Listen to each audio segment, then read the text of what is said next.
Well, terrific. Here we are again, three good friends. You know who I'm talking about. Over here on my left is our good friend Mel from Ireland, and down below, there is Murad back again, handsome as ever.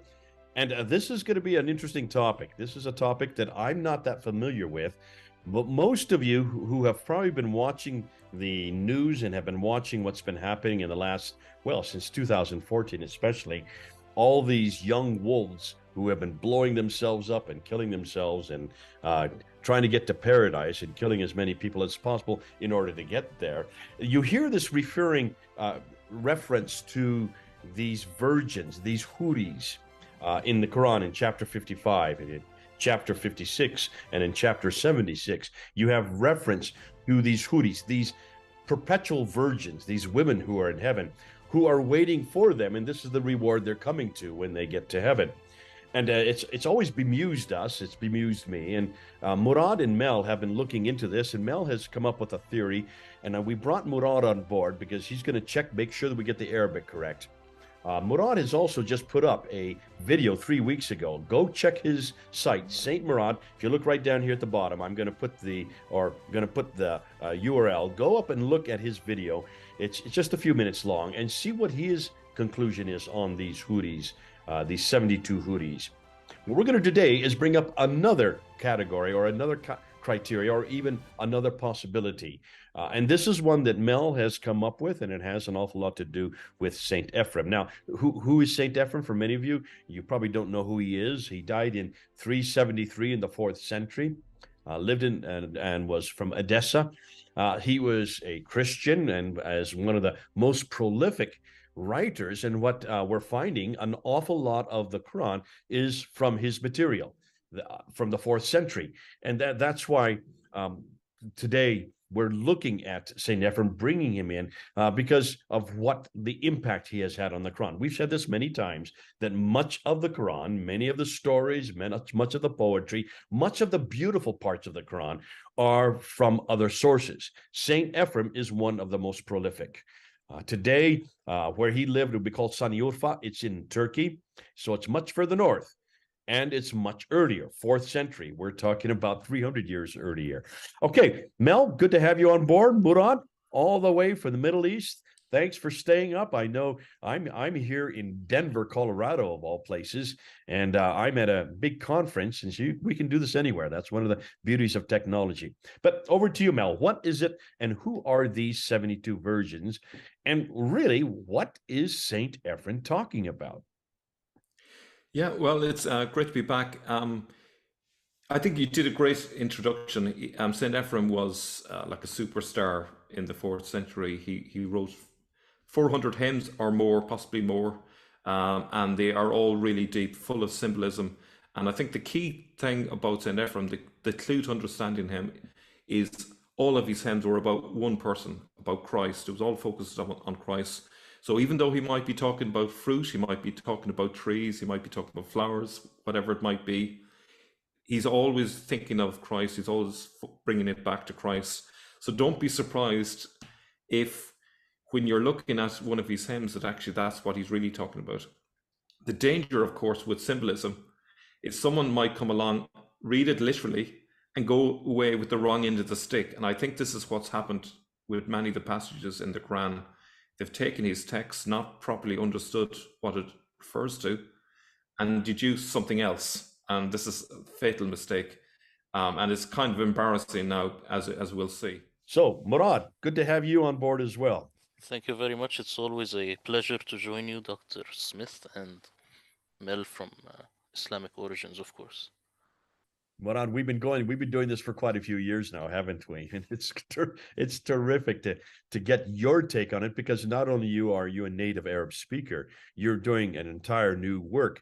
And just real quickly, the work you're doing on the Quran, can you just help us real quickly? I'd like people to know what you're doing with the Quran. Yes, I'm currently translating the Quran, and I know that people listening will say, well, we don't need another translation. I reply, this is a very big mistake, because what you have is not a translation. It's just like a phantom.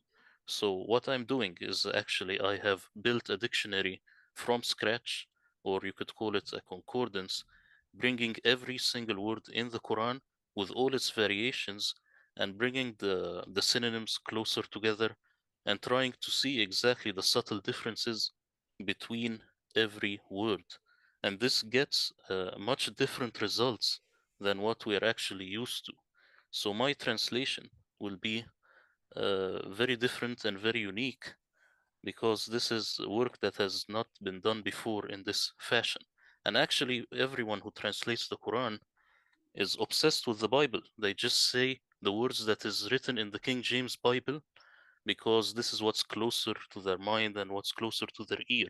This is wrong. You have to work it from scratch, and this is what I'm doing with the Quran translation right now. Brilliant.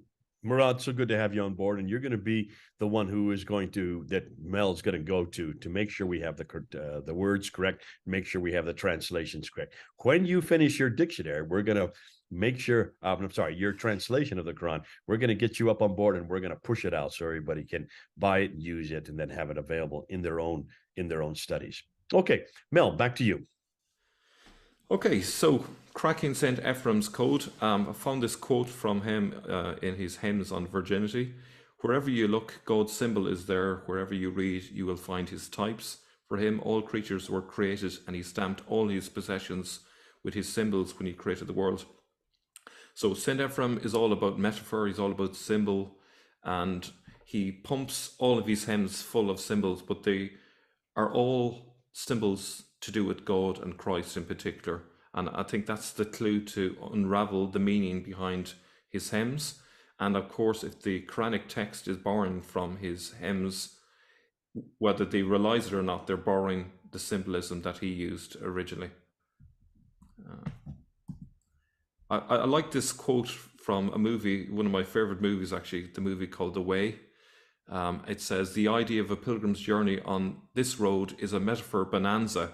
Well, I'm going to suggest that for St. Ephrem, the vineyard is a metaphor bonanza, and he just loves this metaphor. And there's a good reason for it, because his own name means doubly fruitful. This symbolic meaning of his name related to fruit became a central motif of his hymns, known as madrashes, or teaching hymns. Murad, the word madrashe, that's obviously a Syriac word, but is there anything equivalent to that in Arabic? The closest would be madrasa, and darasa means study. So madrasa would not be a school, it will be exactly a studying place, a place for study. Yeah. So back in the 4th century, churches would have used these hymns as a way of teaching the congregation all about the gospel message. They were very useful, so they could fit a lot of the gospel message in the hymns. And I think even today that would be part of the function of hymns, but it was even more so back then. So that's Madrashi. I found this online. This guy, V. Edward G. Matthews, summarizes St. Ephrem's Christology as Christ is the center and focus of everything, and he cannot help but see Christ in all things. And this turns out to be very useful in terms of decoding his hymns. Now, there's two key passages that we all talk about and try to decipher the meaning of them. One of them is Surah 37, 48 to 49. Bell gives the translation of this as, with them are damsels restrained in glance, wide-eyed, as they were eggs well guarded. Murad, could you give us the Arabic that's there? Yeah, as I said, this is highly problematic. Let's look at it word by word. وعندهم means and with them. Are كسارات الطرف, this is this guy here says restrained in glance, and this is the current understanding, but this is really a Sunni understanding. The word itself could mean those having short extremities or having a short branch, something like this. So it's easier to think of it as a tree having a branch that's short, meaning that you can reach it. You can reach the fruit with your hand. Wow. And here it says عين كأنهم بيض مكنون. The word بيض here, which is translated as eggs, I want you to remember also that this is the same word for white. بيض, أبيض, It's the same word for white. And maknoon, it doesn't mean well guarded. It means something like hidden. You see, so this is the current Arabic, no Syriac influence in what I am telling you right now. So That's interesting. just real quickly, could you then now retranslate it using your translation? How would you then translate this verse 47? It will be something like, and with them are uh, short extremities um, as a source, as if it's hidden white, something like this. Okay. Okay. And in your context, this would be a branch. Yeah, yeah. A tarf is it's an extremity, but not only for a human being, an extremity for a tree also, like a branch. And the Yeah. white would refer to what? No, here it could mean eggs, because bide on its own, it would be eggs. I'm just saying that it's also possible to mean uh, whiteness, because here bide on its own, it's a noun. So you will have to say eggs. But this is, I'm speaking Arabic. Of course, I will hear Mel now what he says in Syriac. Yeah. So Luxembourg gives a meaning very similar to what you're saying. We'll come to that shortly. We're going to have a look at one other key ayah that actually has generated a lot of discussion, which is Surah 76:19.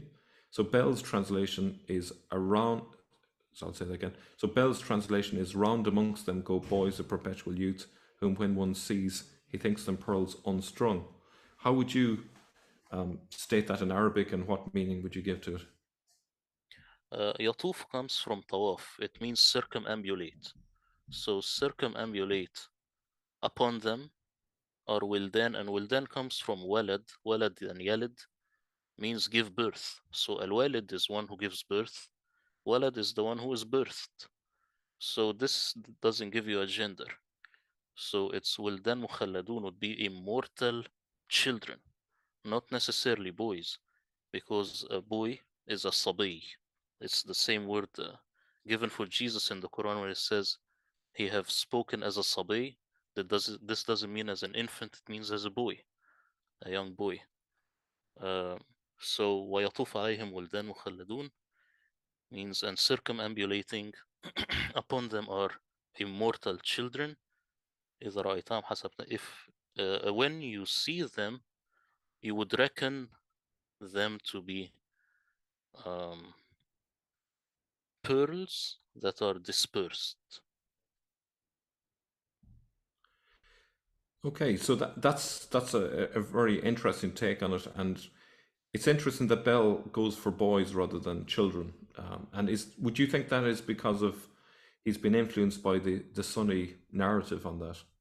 No, let me tell you that within this, the Quran translation, I am sure if you go to this guy, I have not read his translation, you will find that the word wilad or wildan is translated as children in other places. Yeah, So they are just, it's like they know by heart that here it means boys, but here it means children. All over the Quran, you have أموالكم وأولادكم are a fitna. Like the money and the children are a fitna. It's translated this way all over the English Qurans, and here they never say the boys. They only say it here. So they're not wow, being consistent, is what you're saying. And they are not consistent at all. And this is a huge problem in every single Quran translation I have looked at. that's amazing. Yeah. Okay. It's just... So Saint Ephraim uses pearls as a symbol for Christ. Surahs 76:19 and 52:54 both compare these boys, which obviously is potentially a wrong translation, to pearls. Luxembourg notes that elsewhere, white grapes are also referred to as pearls. And I found this passage from St. Ephraim where he compares Christ to a pearl. He says, "One day, my brothers, I picked up a pearl. I saw within it mysteries. O sons of the kingdom, images and types of that majesty. It became a fountain, and from it I drank of the mysteries of the Son." So you can see here he's identifying Jesus, who's the king, who's the Son, as the pearl. This might be a clue to the real meaning of the Quranic passage. So, why does the Quran refer to both white grapes and boys as pearls? So, what is the common factor here? Luxembourg asks, how can one linguistically make boys into grapes? Now, he suggests wildan is boy in Arabic, but you would say what, Murad? You just to reiterate. I would say child, not necessarily a boy. But remember, today in Arabic, when we say walad, we mean boy. So maybe Christoph Luxemburg is influenced by how we speak today. But when you go to the root, the word walad means a child, not necessarily a boy. Yeah. So Luxembourg, even though he's got the wrong end of the stick here, he still thinks there's a different meaning in the Syriac, but actually lines up with what you've just said. He says, however, in Syriac, yalda means both child and fruit, such as fruit of the vine in Syriac is yalda da japeta. And if you open up a Peshitta, which is the Syriac version of the Gospels, you can actually find Yalda used in this context. So this is a very familiar quote from Matthew's Gospel. I will not drink henceforth from this child of the vine, since I will drink it new with you in my Father's kingdom. Now, we often hear this in English as fruit of the vine, but it might surprise many of our viewers to find that in Syriac it can mean both child of the vine and fruit of the vine, which is a nice pun there. And this fits in with... If you look at it and say, I will not drink henceforth from that which is born of the vine, then maybe this would be the exact word. It's birth. Walad, it means birth. Yeah. Would a fair parallel to birth be the produce of the vine? But the birth, like, you know, the way you could have the product of a tree, but you could also have the product of a mother as well, would be kind of parallel, if in a metaphorical sense. Yeah, it's like giving birth or begetting or having a product of something along those lines. Yeah. Is that not what fruit of the vine means?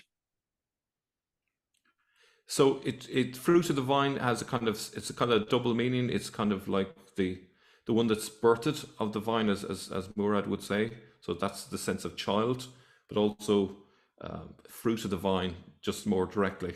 So it has that double Also meaning. means product of the vine. Yeah. So when we look at the context of it in Matthew's Gospel, we see Jesus saying, first of all, this is my blood of the covenant, which is poured out for many for the forgiveness of sins. And then he refers to this, well, we can say child or fruit of the vine. And so when we read it in context, he's identifying his blood with the fruit of the vine. Now, this wouldn't be obvious, perhaps, maybe without knowing the Syriac.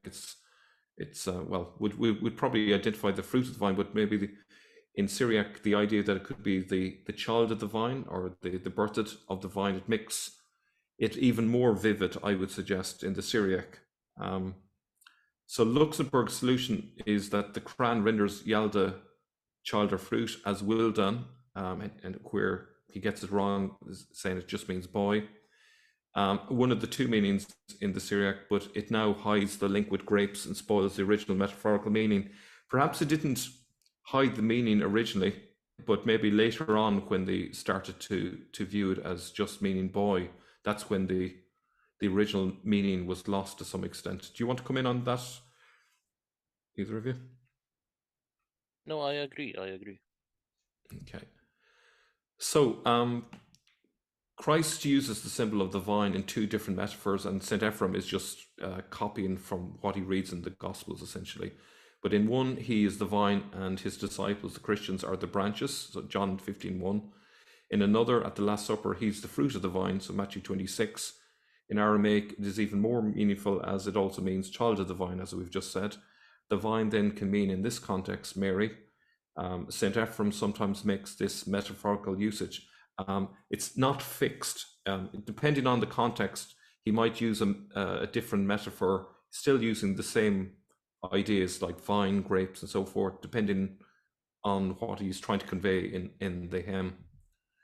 And I found this other passage, St. Ephraim talks about Eve and Mary in comparison to each other. So one is in the Old Testament, the other is in the New Testament, and he wants to suggest a contrast between the two.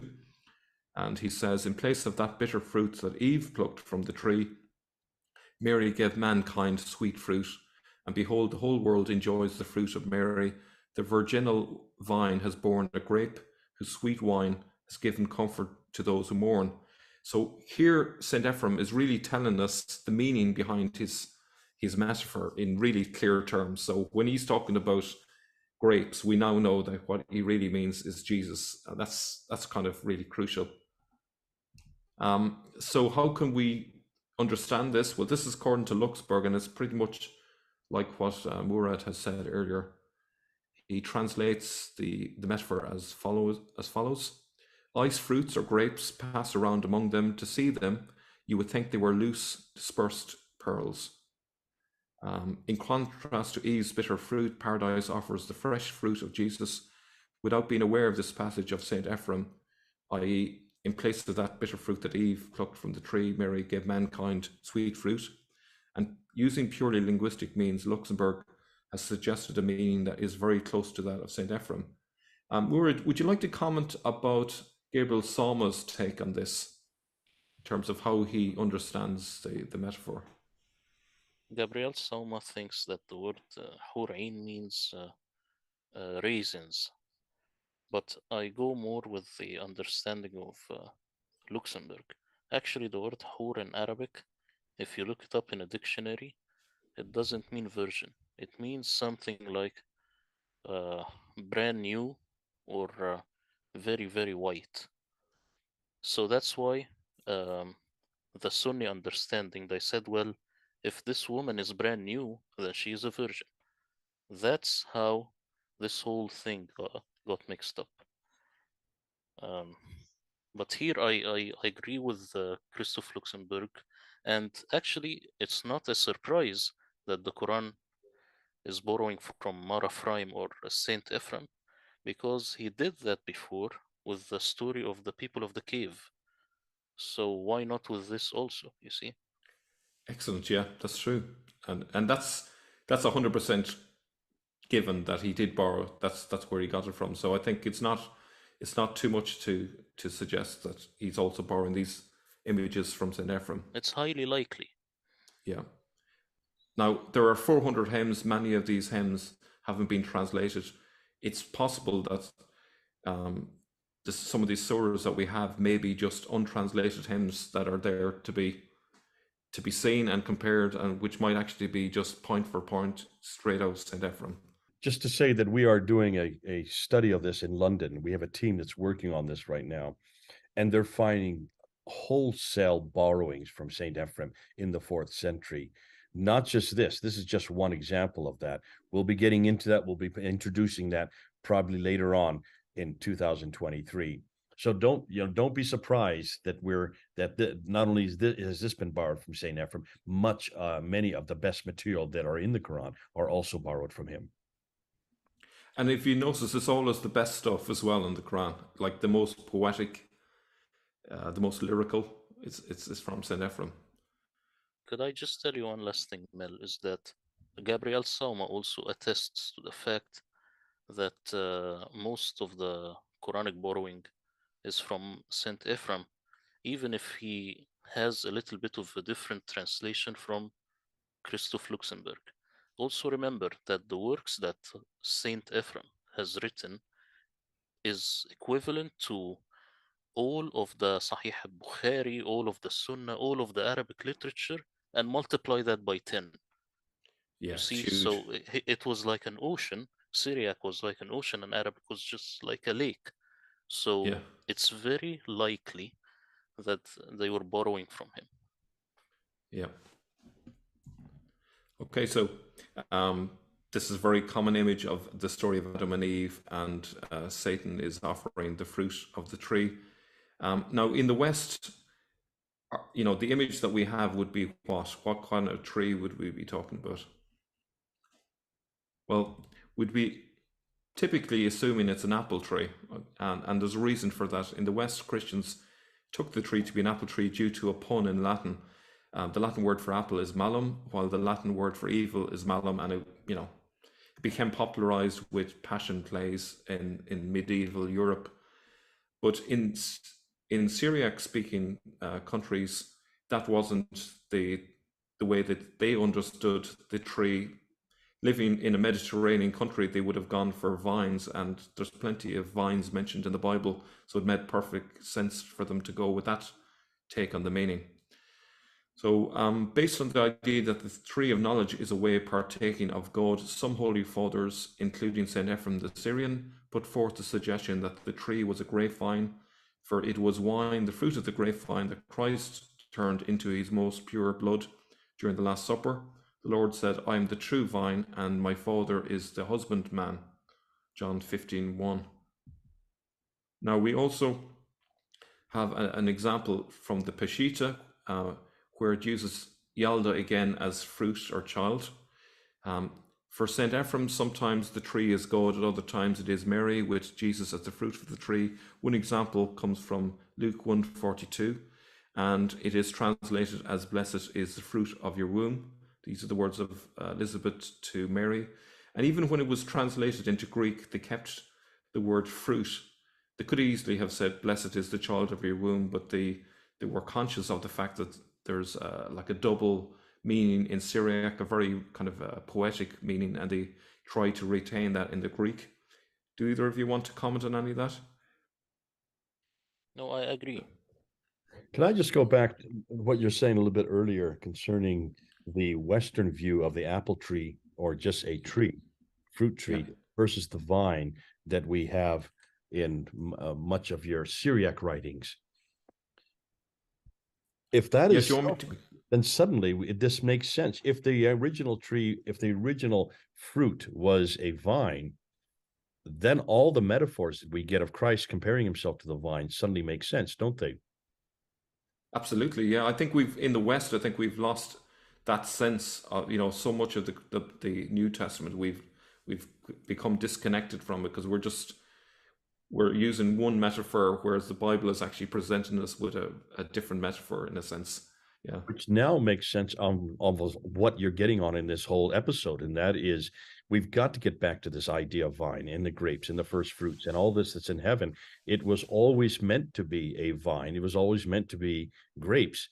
We have, unfortunately, even with the very first fruit, have transformed that into a tree. Of course, we would say apple tree doesn't necessarily mean apple, but again, it takes away from all the references that we have that Christ did in many of his teachings later on. That has all been lost on us. Yeah, and I think it becomes really meaningful when you think of the Last Supper, because the Last Supper is like the moment when all of what happened in terms of Adam and Eve got undone. He became the new Adam. And an awful lot of the early church fathers would have referred to Jesus as the new Adam. So they would have totally got that meaning. Whereas unfortunately, a lot of Christians today have lost that sense of the meaning. So it's yeah. Are we assured? I mean, can we say that the Syriac references, even in the Old Testament, the reference to the first fruit or the fruit that Adam and Eve ate of was a vine then?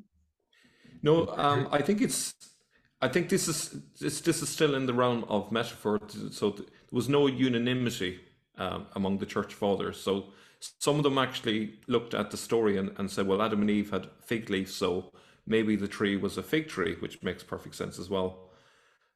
Whereas other church fathers like St. Ephrem said, no, he went for the idea of it being a vine tree, or a vine, sorry.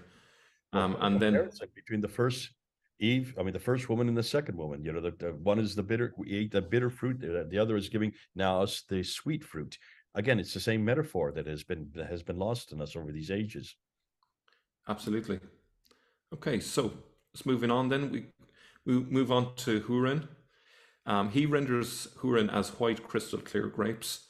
Griffiths says Luxembourg neglects finding instances of the actual currency in Syriac literature of phrases like his postulated white crystal grapes, construed on the basis of grammatical and lexical possibilities alone.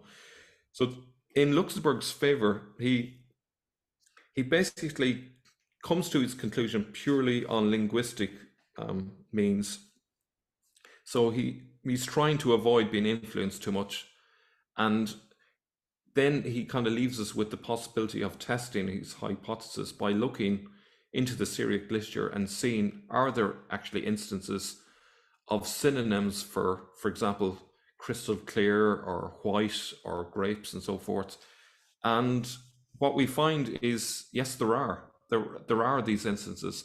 So for example, in his Madrashi on faith, he's talking about Christ in the Eucharist, and he talks about holding the Eucharist in his hands, and he says, I set it, my brothers, in the palm of my hand, that I might observe it. I was about to look at it on one side, but it had faces on all sides. Investigation into the sun is incomprehensible, for he is entirely light. In its clarity, I saw the clear one, who is not clouded. In its purity, a great mystery, the body of our Lord, which is unsullied. In its indivisibility, I saw the truth, which is indivisible. I think here it's pretty obvious that he's using multiple synonyms for crystal clear. This is what Luxemburg was postulating was St. Ephrem's vocabulary, which the Quran borrows. And I think here it's confirmed that actually this was the type of language that St. Ephrem would have used in some of his hymns. Do either of you want to comment? Yeah, can I just say something? In the Quran, when it references the disciples of Jesus, it doesn't say disciples, it says Hawariyin. And this is a very strange word that the Quran uses. Hawariyin, if you go back to the root, it's Hur also. So the word Hur, if you are speaking about purely Arabic rendering, it means that which is evolving or glowing with whiteness. So this could be like a very exalting way of mentioning the disciples in the Quran with this same word. It's very strange how the Quran actually uses this word. That's interesting, yeah, because actually, if the word kind of relates to Christ, then his followers would be, as I say, literally Christians. So Hurrian is very They similar. are Hur also, and Yeah, they are Hur themselves. yeah, Yeah. yeah. That's cool. Okay, so white crystal clear grapes. So, however, the Quran's reconstructed phrase "white crystal clear grapes," as Luxemburg sees it, is remarkably consistent with Saint Ephrem's extended metaphors of Christ as pearls and grapes. So the first one, he is entirely light. In its clarity, I saw the clear one, who is not clouded. In its purity, a great mystery, the body of our Lord, which is unsullied. So there's your crystal clear given in Madrasha on Faith, hymn 1. And then the second one, the virginal vine has borne a grape, whose sweet wine has given comfort to those who mourn. So we can see clearly he is using the very vocabulary that Luxemburg postulated. I think that's a good confirmation of his thesis. So he renders, and this being Luxemburg, he renders that Surah 37, 48 to 49 as they will have at their disposal hanging fruits for the picking, jewels like as were the pearls yet enclosed in the shell. So it's pretty much what you were saying earlier, especially when you were talking about the branches and plucking from the branches. And that's what Luxemburg concluded as well. Yeah, it's the same understanding, yes.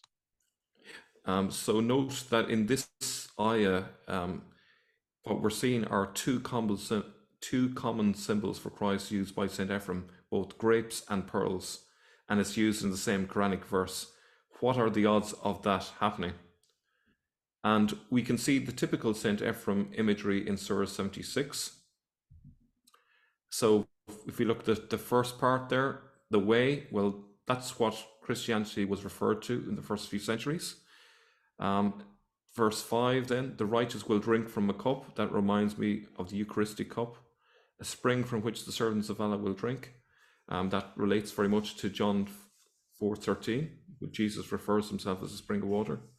And then ayah 8 fits perfectly with the parable of the sheep and goats. And then at the bottom there, verse 12, you can see a garden, and it fits in with St. Ephrem's idea of paradise as being like a garden where there are vineyards and grapes and wine and so forth. If we look at the next part of Surah 76, that's exactly what we find. Verse 14, shade hovering over them, and its fruit brought low within reach, exactly like what you were saying a few moments ago, Murad. Passing around them are vessels of silver and cups of crystal. A cup whose flavor is zanzabil, and then we have another reference to the sprinkled pearls, and this is pretty much an image of paradise as full of vines and wine and so forth. I don't know if either of you want to comment on any of that.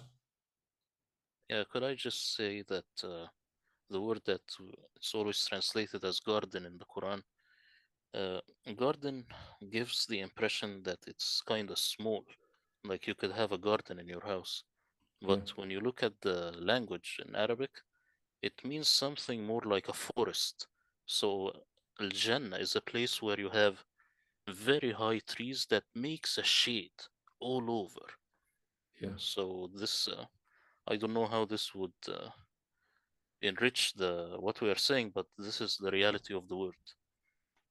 Well, I think it does enrich it greatly because again, it follows Saint Ephrem's idea of paradise, as we're going to see next. Because I'm going to take a look at a hymn, and it's pretty much like what you've just said. Okay, so let's look at that next. So this is from Madrasha 9, 3, and 4. So I'm just going to read from it. This is, as I say, it's from a Madrasha on the subject of paradise. We can see that Luxembourg's rendering fits with Ephrem's hymn perfectly. So here it is. Should you wish to climb up a tree with its lower branches, it will provide steps before your feet, eager to make you recline. In its bosom above, on the couch of its upper branches, so arranged is the surface of these branches, bent low and cupped, while yet dense with flowers, that they serve as a protective womb for whoever rests there. Who has ever beheld such a banquet in the very bosom of a tree, with fruit of every savour ranged for the hand to pluck? Each type of fruit in due sequence approaches, each awaiting its turn, fruit to eat and fruit to quench the thirst. To rinse the hands there is dew, and leaves to dry them with after a treasure store which lacks nothing, whose Lord is rich in all things. Now, Murad, you just referred to the word garden as forest. This sounds very much like St. Ephrem's idea of paradise, where we just literally are in a forest and climbing up the branches and so forth.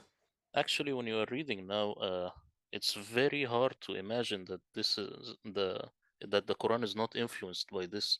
I am translating this stuff, and almost every word you have read, I have seen in the Quran, but in scattered places. The word Jannah, as I told you, uh, if you have Jannah, means you are covered. So it has to have covering and shading all over. It's not just a garden. It's a large forest. Yeah, brilliant. Okay, it sounds very promising actually in terms of the links here.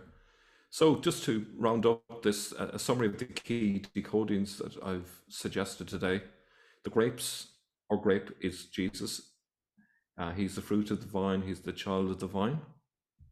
Then the pearl again is Jesus, and we have a gospel passage, Matthew 13:45. He's referred to as the pearl of great value. Okay.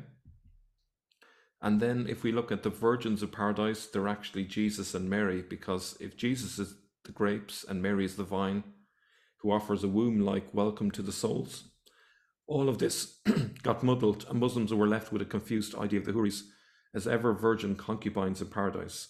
This was probably shaped by the influence of the harems at caliph palaces, which became the model and daydream of high society. That would be my speculation on how it went from grapes and vines to these houris in paradise.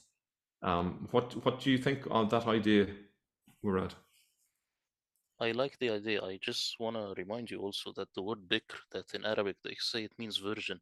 As I told you, it means brand new. When you say bakr in Arabic, especially in the Quran, it means a brand new morning, the morning from the very start. So it means virgin, but not as a young woman who is necessarily a virgin. It means brand new. So the connection that you are making here, I think, is probable also. Yeah. So like if the idea of freshness really is conveyed. Exactly. So just as Eve offered the fruit in paradise, Mary was the new Eve offering the sweet fruit, Jesus, in paradise. Somehow over time, separated from its Christian roots, the idea of Mary in paradise morphed into the Islamic blasphemous idea of Houris in paradise, in complete contradiction of the Bible. And this is something that we often neglect to point out. This is Jesus' words: at the resurrection, people will neither marry nor be given in marriage. They will be like the angels in heaven. So if the Quran is meant to confirm the Bible, they've obviously missed this verse because this contradicts their interpretation. And lastly, 72 virgins. Nowhere in the Quran does it refer to 72 virgins. This appears to come from Al-Tirmidhi. My speculation is perhaps 72 was drawn from the idea of 72 hours being 3 days, the length of time Jesus was buried in the tomb. Again, it comes back to Jesus. It may be that 72 appears somewhere in one of St. Ephraim's hymns. So which one is the true meaning? Well, Muslims believe the meaning on the right is what the Quran is talking about. I would suggest it's partially the meaning on the left, at least the literal meaning, but ultimately it's about Jesus. So come back to you. Okay, this has been great. Thanks so much, both of you guys. This is why I love bringing you on board. You really do unpack it. And of course, this has huge ramifications. For those of you who probably aren't figuring and wondering what we're all talking about, for most Muslims, or even if you've been watching on the news, most Muslims believe that when you die, you go to heaven. There is a garden waiting for you, and the garden has rivers of wine. It has rivers.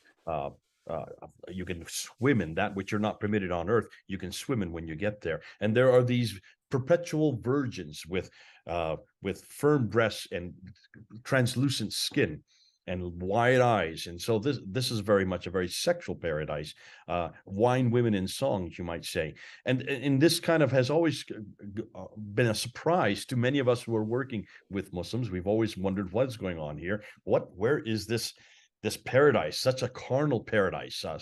You can get it in Las Vegas. Why wait? But certainly not a paradise that we see in Scripture, and not a paradise that we see in Christianity. This is the paradise we see in Christianity. Yes, there is going to be a paradise. There is going to be like the Garden of Eden, but it's not what that is there. It's who that is there. We can't wait to get back to who He is. The fact that we were thrown out of God's presence, we want to get back into God's presence. Why do we need all these wine, women, and song? Well, obviously, this is what Ephraim, now what you're bringing up is Ephraim actually has the biblical view of paradise. He is not talking about wine, women, and song here at all. These beautiful pearls and these beautiful grapes, what they are, these Houris are grapes. They're bunches of grapes waiting for them. And it's fascinating because the fruit of heaven are these grapes. And not only that, it is a place where we're going to meet with God again. And Ephraim is getting people prepared for this, and is showing this is what we're going to get back to. This is what Adam and Eve had at the very beginning. We're going to get because of what Christ did 2,000 years ago, or in his case, 400 years earlier. So this is good that we're unpacking this, and I want to thank both Murad and Mel. You've done us a great favor by looking at chapter 37. We've looked at chapter 52 of the Quran. We've looked at chapter 76. These three chapters specifically zero in on this idea of the Houris, the idea of who they are. These are not virginal women that are perpetually virgin. That's not at all. These are the freshest fruit. This is the beginning. You might say the brand new, fresh fruit of the day. This is the best fruit that's waiting for us. Not virginal at all. And yes, they do have translucent skin, as certainly that's what the skin is on the grapes. It's going to be a real letdown for all those Muslims who are killing themselves trying to get up there so they can have all these women. When they get there, they're going to be handed a bunch of grapes like you had in that picture there. It was fascinating. Even that guy's face was kind of let down by what he is getting. That was a great picture. I don't know where you found it, but it really fits exactly what's the surprise they're all going to get. And yet, isn't that what happens with lots of Quranic material? These beautiful poems, you say about 400 poems that Ephraim has written. What a rich litany of material that those who were to put the Quran together, and they had to put the Quran together quickly. They needed a book because they now had a man. They needed a book that every prophet has a book. They had the man, they needed a book. Where are they going to get the material? They're going to start borrowing right, left, and center. And they borrow Gnostic material, and they borrow Ethiopic material, and they borrow this Syriac material. And of course, the best material to borrow is that which is the most favored, which is Ephraim himself, because he has such a rich history. But when you're borrowing it, you're also then taking it. And as we've learned before, you can put in where your dots are, and you can put where your vowels are, and you can even recreate it. Maybe keep the same word, but put a different emphasis and a different reference to it. And as Murad is saying, I don't know if you all remember, the Arabic word today would not be necessarily the same meaning as the Arab word, as that same word before. We can give example after example of that. If I were to say you're a gay man, 50 years ago, a gay man means somebody who's happy. But today, gay means someone who's a homosexual. Words changes, meanings changes. They're changing in our lifetime. Therefore, we shouldn't be surprised that the word Huri, which was then used back, or even the example you're giving of Walid or Waldin, the word for boy, is actually was in the earlier days was child. It wasn't just specifically one gender. If that is the case, then we need to go back to that original text. We need to go back to that earlier text. We need to go back to that earlier dictionary term or meaning and use that which the author intended. The problem is the Muslims don't know who the author is or what he intended. We are finding that out. And now suddenly the whole text that we've been looking at in chapter 37 and in chapter 52 and in chapter 76 is actually a beautiful hymn of what was waiting for us in paradise. It is not a sexual paradise. The Muslims are always bastardizing the text. They always want to get something sexual in there. And I think a lot of that is because that was their culture of the day. In the 8th and 9th century, this is what men did. They grabbed as many women that their right hand possesseth. It's right through the Quran. As many women as your right hand possesseth, and they use them as chattel. And why stop at 10? Why stop at 20? Let's go with 72, because that will be even more attractive for every man. And by the time it's written down by Tirmidhi, now Tirmidhi is writing this down in the late 9th century. So that's 300 years after the fact, if we even know if Tirmidhi is the author. So thanks so much, you two. This has been good. And we're going to be doing more of this. As we've said earlier in this episode, we're going to be unpacking an enormous amount of this new material. Please, please, please go down to Murad's site. Here it is. I'm going to put it again. Here's the site down here at the bottom. Look and see what Murad is doing. Murad is actually one of the experts in this field. He has read Salma. He knows Luxembourg well. He is unpacking it for us, and he's helping us with the original language, and he's warning us that many of the words that are there today were not the words the author intended. And as we're now finding, as certainly with the word Huri, it is certainly not what the Syriac writers were intending, and certainly what Ephraim was intending. What Ephraim was giving us was a beautiful image of God. All the way through is a beautiful image of Jesus. The pearl is Jesus. We see now the grapes are Jesus. The virgins are Mary and Jesus. Surprise, surprise. It's all about Jesus. Have you noticed almost everything we've come to comes back to Jesus? God bless you, Mel, and thank you so much, Murad. You guys are doing a great work. It's so good to have you on the team. It's great to have you bring you on board again, and we'll do this again. We'll bring up some more new ideas as we unpack the Quran. We're finding it that more and more that we look at, the more, as we said, the more we scratch, the more we find. The more we find, the more they whine. The more they whine, the more we shine. Oh, how sublime. Why do we shine? Because it's all about Jesus. And we want to bring you all back to Jesus. God bless you. Thanks, Murad, for coming with us from way down there in the Middle East. And thanks, Mel, for coming on board also and introducing this, putting the PowerPoint together and walking us through it there in Ireland. This is Jay, Mel, and Murad. Over and out.